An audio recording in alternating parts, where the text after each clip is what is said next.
संविधान और आरक्षण को बदलने का प्रोपेगेंडा फैलाने वाला बयान पहले तो लालू प्रसाद द्वारा दिया गया, अब इसे फैलाने राज्यसभा सांसद मनोज झा मैदान में उतर गए हैं। वे कहते हैं कि एनडीए की सरकार बनेगी तो संविधान खत्म हो जाएगा, लेकिन संविधान बदलने या आरक्षण खत्म करने की बात भाजपा के किसी बड़े नेताओं ने अभी तक नहीं कहा, बल्कि उनका खंडन ही किया।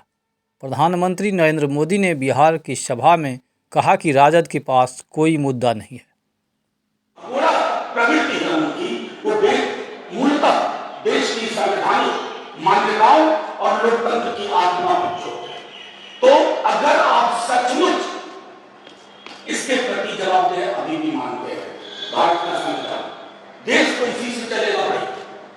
आपकी लाख कोशिश हो बंच ऑफ थॉट ले आए गोलवलकर साहब की, चलेगा नहीं वो।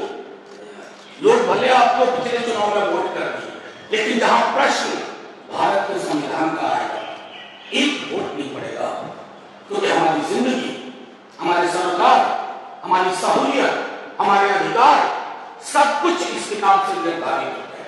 तो इस किताब पर जिनकी कुत्सित नजर है, बुरी नजर है, वो सावधान हो जाए। ये बोल रहे हैं खुलम खुला कि हम संविधान को बदल रहे हैं। ये बाबा साहब का बनाया हुआ संविधान है, कोई अरो गरो बाबा का बनाया हुआ नहीं है। जो भी कोशिश करेगा संविधान को बदलने के लिए, देश की गरीब पिछड़ी और दलित जनता आंख निकाल लेगी इनका।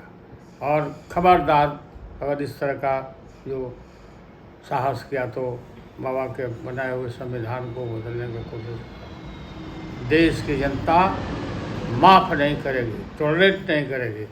और ये घबराहट में बोल रहे हैं सीधा, ये देश में चाहते हैं कि अपना शासन लाना, तानाशाही लाना चाहते हैं।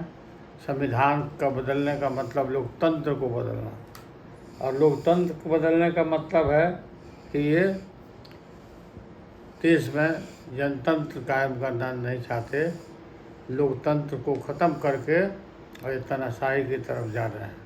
भाजपा नेता चिराग पासवान ने कहा कि आज इंडिया गठबंधन के लोग संविधान के खिलाफ काम कर रहे हैं।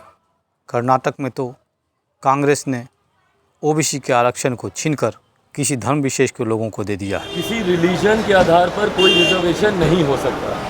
ऐसे में कर्नाटक जैसे राज्यों में जिस तरीके से ओबीसीज का रिजर्वेशन छीनकर धर्म के आधार पर दूसरे लोगों को दिया जा रहा है, ये वही कांग्रेस और उनके सहयोगियों की सोच है, जिसमें वो धीरे धीरे आरक्षण को समाप्त कर और किसी एक धर्म विशेष को आगे बढ़ाने का ये लोग सोच रहे हैं। जो इनके पूर्व प्रधानमंत्री आदरणीय मनमोहन सिंह जी के वक्तव्य में भी स्पष्ट तौर से उस वक्त कहा गया था कि देश के संसाधनों पर पहला अधिकार एक धर्म विशेष के लोगों का है। ये कांग्रेस की वही तुष्टीकरण की राजनीति है, और इसको ढकने के लिए ये लोग हम लोग के ऊपर इल्ज़ाम लगाते हैं कि ये लोग आरक्षण समाप्त करेंगे, संविधान खतरे में है, जबकि हकीकत में ये तमाम कदम कांग्रेस और उनके सहयोगी